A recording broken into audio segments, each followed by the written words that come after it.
سورہ طلاق کی آیت نمبر 8، سورہ طلاق کا دوسرا رکوع اور 28ویں پارے کا 18واں رکوع۔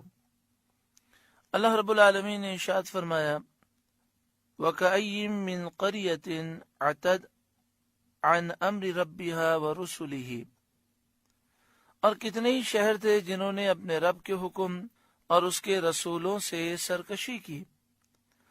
فَحَاسَبْنَاهَا حِسَابًا شَدِيدًا، تو ہم نے ان سے سخت حساب لیا۔ اس سے آخرت کا حساب مراد ہے جس کا وقوع یقینی ہے، اس لیے صیغہ ماضی سے اس کی تعبیر فرمائی گئی، یعنی فرمایا جا رہا ہے کہ فَحَاسَبْنَاهَا حِسَابًا شَدِيدًا سے مراد یہ ہے کہ میدان قیامت میں ہم ان سے سخت حساب لیں گے۔ لیکن یہاں پر ماضی کا صیغہ ہے تو مستقبل کے لیے ماضی آ جائے تو اس کے معنی ہوتے ہیں کہ اس کا وقوع یقینی ہے، ایسا ضرور ہوگا۔ فَحَاسَبْنَاهَا حِسَابًا شَدِيدًا، تو ہم نے ان سے سخت حساب لیا، یعنی میدان قیامت ہم ان سے سخت حساب لیں گے۔ وَعَذَّبْنَاهَا عَذَابًا نُكْرًا، اور انہیں بری مار دی جہنم کی عذاب کی، یا دنیا میں قحط، قتل وغیرہ بلاؤں میں مبتلا کر کے انہیں بری مار دی۔ دنیا میں بھی یہ ذلیل ہوئے اور آخرت میں بھی ذلیل ہوں گے۔ فَذَاقَتْ وَبَالَ أَمْرِهَا، تو انہوں نے اپنے کیے کا وبال چکھا۔ وَكَانَ عَاقِبَةُ أَمْرِهَا خُسْرًا، اور ان کے کام کا انجام گھاٹا ہوا، یعنی انہوں نے نقصان پایا۔ أَعَدَّ اللَّهُ لَهُمْ عَذَابًا شَدِيدًا، اللہ نے ان کے لیے سخت عذاب تیار کر رکھا ہے۔ فَاتَّقُوا اللَّهَ يَا أُولِي الْأَلْبَابِ، تو اللہ سے ڈرو اے عقل والوں۔ الَّذِينَ آمَنُوا، وہ جو ایمان لائے ہو۔ قَدْ أَنزَلَ اللَّهُ إِلَيْكُمْ ذِكْرًا، بے شک اللہ نے تمہارے لیے عزت اتاری ہے۔ رسولاً، وہ رسول، یعنی وہ عزت رسول کریم محمد مصطفیٰ صلی اللہ علیہ وآلہ وسلم ہے۔ یتلو علیکم آیات اللہ مبینات، کہ تم پر اللہ کی روشن آیتیں پڑھتے ہیں۔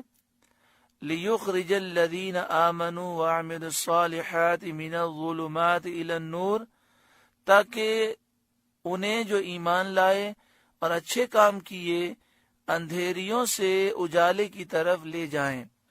کفر اور جہالت کے اندھیروں سے نکال کر ایمان اور علم کے نور کی طرف یہ محبوب لے جاتے ہیں۔ وَمَن يُؤْمِن بِاللَّهِ، اور جو اللہ پر ایمان لائے، وَيَعْمَلْ صَالِحًا، اور اچھا کام کرے، يُدْخِلْهُ جَنَّاتٍ تَجْرِي مِن تَحْتِهَا الْأَنْهَارُ خَالِدِينَ فِيهَا أَبَدًا، اللہ اسے باغوں میں لے جائے گا جن کے نیچے نہریں بہتی ہیں، جن میں وہ ہمیشہ ہمیشہ رہیں گے۔ قد احسن اللہ لہ رزقا، بے شک اللہ نے اس کے لیے اچھی روزی رکھی، یعنی اللہ تعالیٰ نے ایسے شخص کے لیے کہ جو اللہ پر ایمان لایا اور اچھے اعمال کیے، اس کے لیے اچھی روزی رکھی، یعنی جنت رکھی، جس کی نعمتیں ہمیشہ باقی رہیں گی، کبھی ختم نہ ہوں گی۔ اللہ الذی خلق 7 سماوات، اللہ ہے جس نے 7 آسمان بنائے، ایک کے اوپر ایک، ہر ایک کی موٹائی 500 سال کی راہ ہے۔ 500 سال کی راہ، مثلا ایک گھوڑا 500 برس تک دوڑتا رہے تو جو وہ فاصلہ طے کرے گا، اس سے زیادہ طویل فاصلے کی آسمان کی موٹائی ہے۔ ہر ایک کی موٹائی 500 سال کی راہ، اور ہر ایک کا دوسرے سے فاصلہ 500 سال کا راستہ۔ وَمِنَ الْأَرْضِ مِثْلَهُنَّ، اور انہی کے برابر زمینیں بنائیں، یعنی 7 ہی زمینیں ہیں۔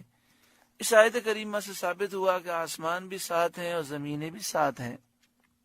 لیکن مفتی احمد یاخان نعیمی علیہ رحمہ فرماتے ہیں کہ آسمان 7 تو اس طرح ہیں کہ ایک آسمان کی موٹائی 500 سال کی مسافت، پھر دوسرے آسمان اور پہلے آسمان کے درمیان فاصلہ بھی اتنا، اس طرح ہر آسمان کے درمیان اتنے اتنے فاصلے ہیں، اتنی اتنی موٹائی ہے۔ تو آپ فرماتے ہیں 7 جو زمین ہے وہ اس طرح ہے جیسے پیاز کے چھلکے ہوتے ہیں۔ جب آپ پیاز کھولتے ہیں تو ایک تہہ کے اوپر دوسری تہہ ہوتی ہے، تو آپ فرماتے ہیں اس طرح 7 زمینیں ملی ہوئی ہیں، ایک زمین کے اوپر دوسری زمین ہے۔ واللہ اعلم بالصواب۔ یتنزل الامر بینہن، حکم ان کے درمیان اترتا ہے، یعنی اللہ تعالیٰ کا حکم ان سب میں جاری اور نافذ ہے۔ یا یہ معنی ہے کہ جبریل امین آسمان سے وحی لے کر زمین کی طرف اترتے ہیں۔ یتنزل الامر بینہن، حکم ان کے درمیان اترتا ہے، لتعلموا ان اللہ علی کل شیء قدیر، تاکہ تم جان لو کہ اللہ سب کچھ کر سکتا ہے، وَأَنَّ اللَّهَ قَدْ أَحَاطَ بِكُلِّ شَيْءٍ عِلْمًا، اور اللہ کا علم ہر چیز کو محیط ہے، گھیرے ہوئے ہے۔ سورہ طلاق کا درس مکمل ہوا۔